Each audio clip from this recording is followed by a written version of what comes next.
মাবুদ গো আল্লাহ, আমাকে মেঘের পানি করে আমাকে মাফ করে দাও, ক্ষমা করে দাও।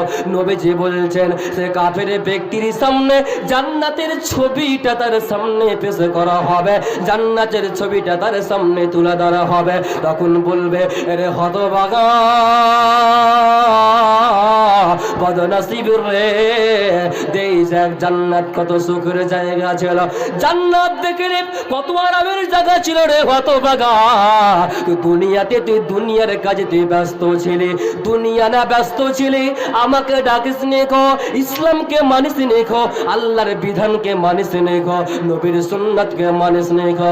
যা যা তুই জাহান্নামের সুসংবাদ তুই গ্রহণ কর। সেদিন কান্না করলে পারে মাথা টুকে আপনি যদি মরে যান বন্ধু, সেদিন পস্তে কোনো লাভ হবে না, হবে না।